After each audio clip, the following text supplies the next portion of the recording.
Halo teman-teman semua, selamat sore, semangat pagi.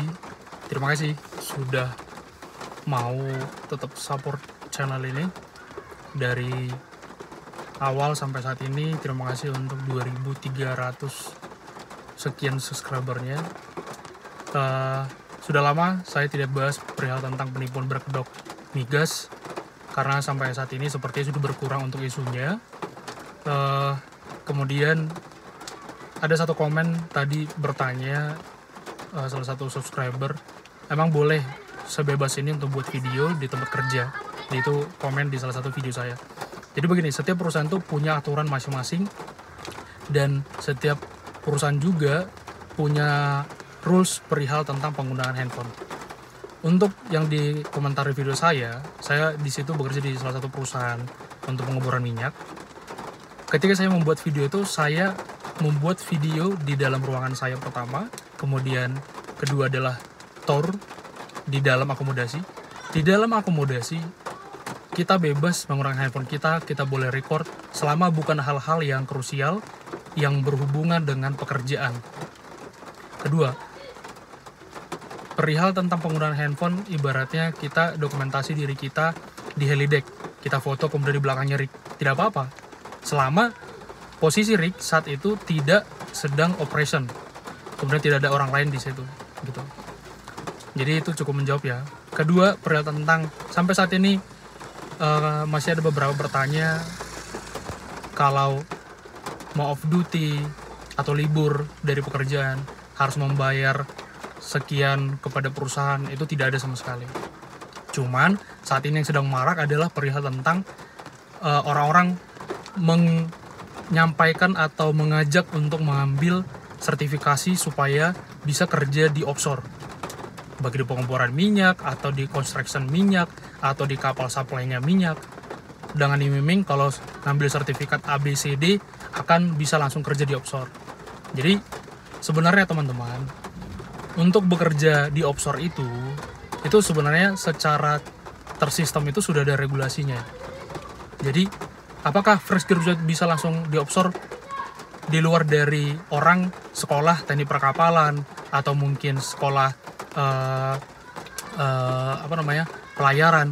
Ya pasti tidak bisa tanpa ada background sebelumnya. Itu untuk apa? Hal-hal yang berhubungan dengan teknis.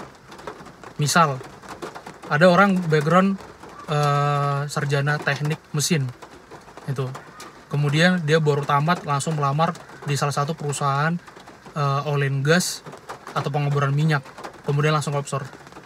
Saya berani berkata bahwa peluang untuk diterima selama tidak ada orang dalam itu bisa dikatakan mungkin hanya sekian persen. Karena apa? Bagaimana bisa orang yang belum ada pengalaman di darat kemudian mau langsung ke offshore gitu? Kecuali dia teknik perkapalan, berarti kan dia mempelajari kapal selama ini. Atau orang pelayaran yang memang bekerja untuk di kapal gitu. Jadi itu hal-hal yang harus diperhatikan. Jangan sampai apa? Sertifikasinya sertifikasi investasi bodong namanya. Kenapa saya sampaikan investasi bodong? Karena teman-teman semua sudah ambil sertifikatnya, kemudian tidak bisa digunakan dalam waktu dekat. Karena apa? Balik lagi, setiap perusahaan-perusahaan yang berkecimpung di dunia oil and gas itu memiliki aturan, memiliki standarisasi masing-masing berbeda-beda. Tapi mayoritas akan mengutamakan perihal tentang pengalaman. Begitu. Jadi saya harapkan teman-teman semua tetap bijaksana dalam menanggapi. Jadi jangan hanya berpikir bahwa pekerja di offshore gajinya sangat besar. Tidak juga. Di offshore itu banyak sekali company, banyak sekali jenis pekerjaannya, dan tiap perusahaan itu per masing-masing posisi itu bayarannya tidak sama. Jadi jangan sempat tergiur dengan misal kerja menjadi salah satu kru di perusahaan A di Indonesia, lokasi pekerjaan di Indonesia, dapat gaji 80 juta, 100 juta atau 150 juta, dikatakan seperti itu mungkin. Padahal secara faktanya enggak. Gitu. Karena sampai saat ini cukup banyak orang-orang membranding dirinya pekerja oil and gas punya penghasilan yang sangat amat besar. Padahal secara faktanya tidak juga. Gitu. Jadi harus lebih bijaksana, harus lebih banyak mencari informasi-informasi, referensi-referensi dari orang-orang yang kerja di offshore. Seperti itu teman-teman. Jadi untuk saat ini pesan saya adalah kita tetap berhati-hati, tetap bijak dalam merespon orang-orang yang datang kepada kita, kemudian bijak juga dalam menggunakan uang, apalagi perempuan. Jika ada yang mendekati kemudian mengatakan kerja di offshore, kemudian 2-3 bulan, 6 bulan kemudian mengatakan butuh uang untuk pulang, bla bla segala macam, saya yakin dengan 100%, 1000% itu adalah penipuan. Gitu. Karena apa logikanya, orang yang kerja di offshore itu dengan posisi yang dikatakan mungkin chief atau dia sebagai mekanik atau sebagai supervisor, itu sudah memiliki penghasilan yang cukup besar kalau kita bandingkan dengan orang-orang yang kerja di ibaratnya di daratnya gitu. Akan cukup besar, bukan sangat besar tapi cukup besar, dan tidak mungkin meminta uang untuk pulang, karena keberangkatan dari rumah sampai kita pulang ke rumah, transportasi darat, laut, udara itu sudah di cover oleh perusahaan. Mayoritas seperti itu gitu. Atau tidak di cover semuanya, tapi perihal tentang dari kapal dari laut ke darat itu 100% di cover kalau itu. Biasanya ada juga beberapa perusahaan yang tidak mengcover, misal tiket pesawatnya 100%. Ada yang tidak seperti itu. Karena sesuai dengan personal of hire-nya.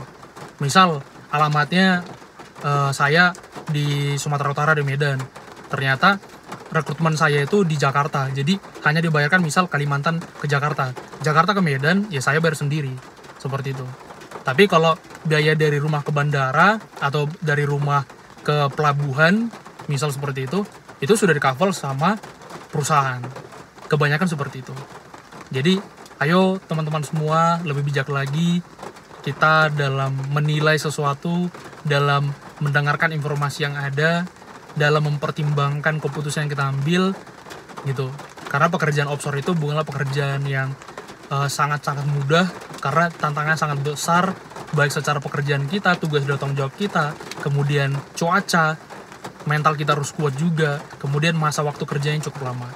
Jadi sekian yang bisa saya sharing untuk hari ini. Tetap semangat dan jangan lupa bahagia. Thank you.